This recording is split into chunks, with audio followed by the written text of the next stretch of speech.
سلامونه دوستانو، راځئ نن سره په ګډه بانکسي وپیژنو.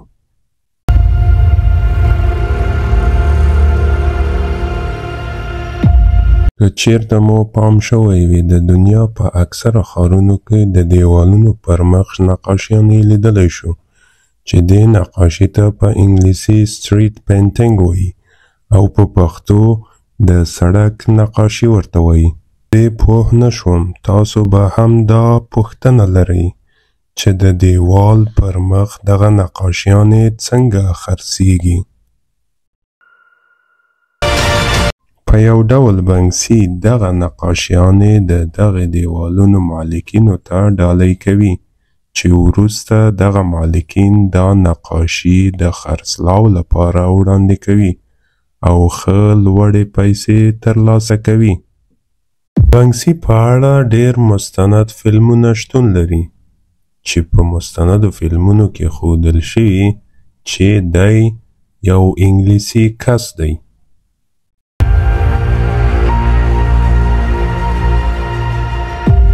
په اکثره مستندو فلمونو کې د بانکسي نوم رابرټ ګنینګ هم دی چې دا یو اټکل دی.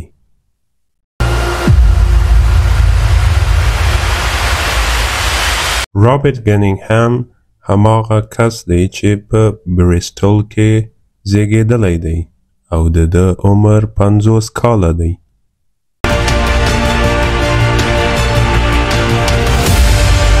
یو تنها کس دی چې د استوګنې ځای هم دقیق نه دی معلوم. دی ښځه او بچیان نه لري. د نوموړي انګلیسي کس څخه یو عکس را پیدا شوی چې د سپرې بوتلونه یې مخې ته ایښي دي.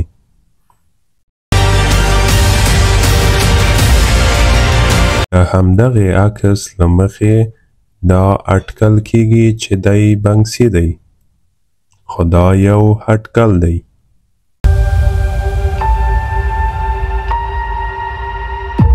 ستاسو په نظر دا ډیره عجیبه نه ده چې ښاغلی کس دا خپل مصارف د کومه کوي؟ دی خو خپل آثار نه خرڅوي، د ده آثار نور خلک خرڅوي.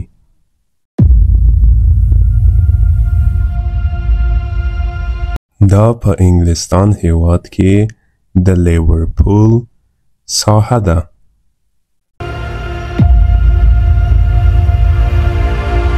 دا یو کنډواله کور دی. اگر که تاسو پام وکړئ د دې کنډوالې په دیوالې یو صحرایي موږک نقاشي کړی. دا کنډواله کور د دې نقاشي سره تر 2010 کاله پورې پاتې کیږي تر څو یو سړی راپیښیږي او دا کور په 1,14,000 پاونډه رانیسي.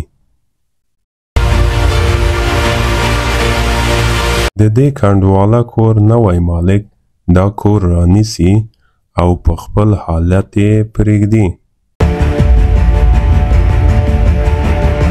دغې کور نوی مالک 11 کاله وروسته په دې پام کې کیږي چې یو کور مې پر دغه ځای کې درلود چې د هغې د دیوال پر مخ یو ګرانبها نقاشي شتون لري. نو راځي دغه دیوال د نقاشي سره غوڅوي او د خرڅلاو بازار ته یې وړاندې کوي. تاسو په فکر د دغې نقاشۍ لپاره به څومره پیسې ترلاسه کړې وي؟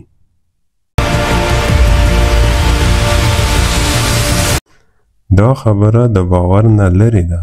د دغې نقاشۍ دپاره یې په بازار کې 4,15,000 ایرو ترلاسه کړ.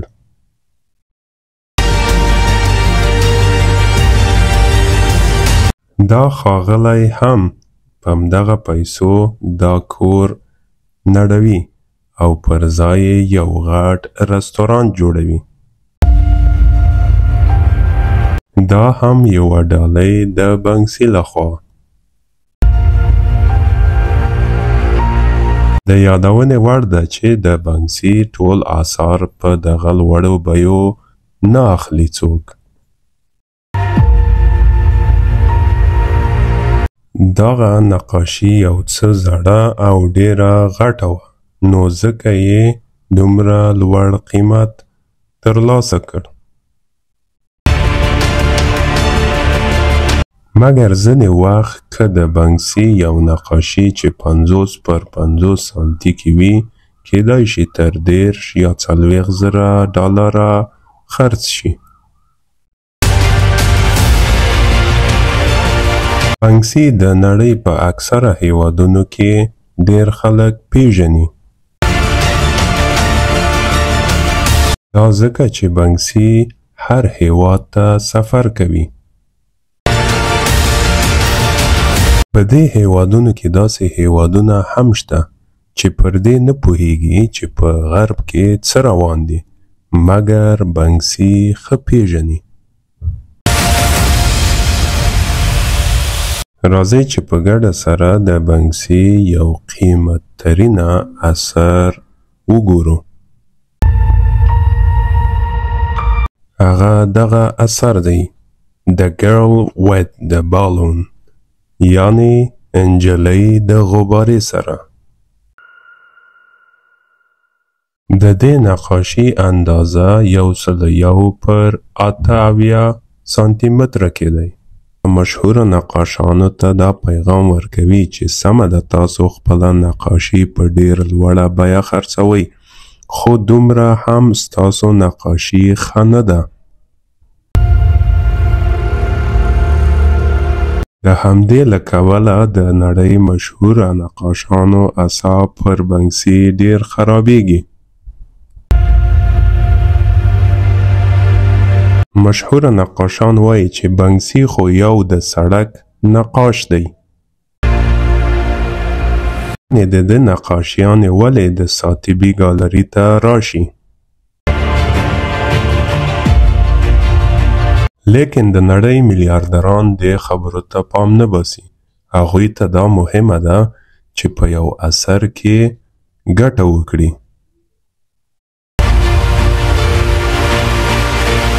میلیاردرانو ته دا مهمه نه ده چې اثر چا نقاشي کړی. هغوی په دې فکر کې دي چې اثر واخلي او په هغې کې ګټه وکړي. راځئ چې د بنکسي ځینې اثار در وپېژنم.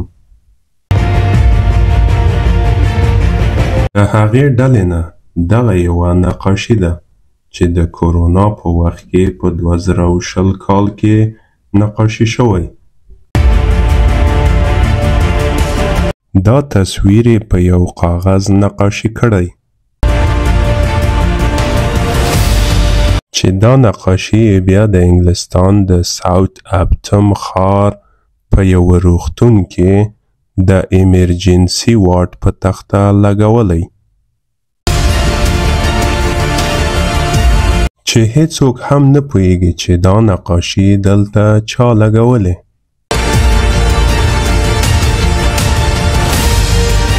د روغتون د نرسانو پام دغې نقاشۍ ته کیږي چې د دیوال پر مخ لګول شوی. بیا د روغتون رئیس ته خبر ورکوي.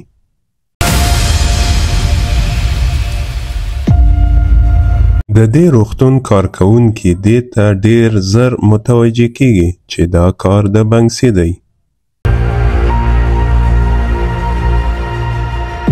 په دې نقاشي کې ډاکټران دغه ماشوم ته اتلان ښکاره کوي چې وروسته دغه روغتون دا نقاشي د خرڅلاو لپاره وړاندې کوي چې د دغې نقاشۍ لپاره 14 میلیونه او 8 لکه پاونډه ترلاسه کوي چې دا ټولې پیسې د روغتون بودیجې ته ځي. بنکسي په کال 2009 کې دغه تصویر نقاشي کړی د انګلستان پارلمان په دې نقاشي کې ښودل کیږي چې د پارلمان ټول غړي بیزوګانې دي. انګلیسان د دغې نقاشي نه ډېر خوښ شول او دا یې وویل چې دا یې ډېر سم کار کړی. دا معلومه نه ده چې دا نقاشي د چا لاس ته څرنګه غورځېدلې، مګر په کال 2009 کې د خرڅلاو لپاره وړاندې کیږي چې په 1.5 میلیون پاونډه خرڅیږي.